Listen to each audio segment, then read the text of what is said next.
Maghreb Orient Express sur TV5 Monde continue avec à vos côtés Dorothée Myriam Kellou, Vladimir Antaki. Alors, je vous ai présenté comme artiste visuel, j'avais prévu de dire photographe. Quelle est la différence? Quelle est la différence? Mon travail intègre plus que de la photographie. Dans ce que je présente actuellement à l'Institut Monde Arabe, Ouais. c'est un parcours immersif. Donc, lorsque vous vous promenez dans les souks d'Oman que j'ai documenté, vous allez avoir à 3 moments une immersion sonore qui va vous guider, qui va vous informer.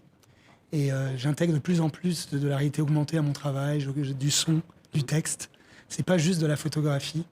Voilà. Alors, vous avez immortalisé, vous l'avez dit, des scènes sans artifice d'ailleurs de propriétaires d'échoppes. Qu'est-ce qui vous a donné envie de réaliser cette série? Les gardiens. Ouais. Alors, j'ai 43 ans et j'ai grandi dans une société où ces boutiques existaient encore. Beaucoup. Et il y en avait beaucoup. Où? J'ai grandi à Paris, Ouais. mais même quand je partais en vacances ou lorsque j'allais au Liban, j'allais dans des boutiques pour acheter des choses précises. On allait à la mercerie, j'allais chez le disquaire. On allait faire réparer des choses chez quelqu'un dont c'était la spécialité. Ouais, ouais. Voilà. Donc on avait encore cette saveur. Ouais, le vendeur des d'épices boutiquiers. aussi, par Voilà. exemple. Ouais. Les boutiquiers, oui, les vendeurs d'épices, mais quand j'étais petit, c'était... Ouais. Voilà, là, c'était pour l'Institut. Et je me suis rendu compte, donc j'ai commencé en 2012, la série Les Gardiens. J'ai voulu leur rendre hommage d'une façon à les rendre majestueux. Donc j'ai opté pour un très très grand angle. Et l'idée, c'était de les documenter au centre de leur espace et de transformer, en fait, leur espace en espace merveilleux. Merveilleux, avec beaucoup de couleurs. Et- C'est un peu le dénominateur commun.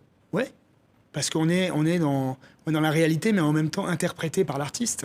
Donc moi je n'interviens pas, donc je ne change absolument rien dans l'espace, mais je le vois à travers mes yeux et mon objectif. Et j'essaie de le retranscrire aux gens de cette façon-là pour les intéresser à ces boutiques et à leur redonner un petit coup de pouce, quoi. On parlait de transmission Ouais. avec Dorothée Myriam Kellou. Il y a aussi cette question de transmission de génération en génération aussi chez ces artisans. Bien sûr. Et l'un d'entre eux, par exemple Mario, au Mexique, avait cette tristesse dans son discours.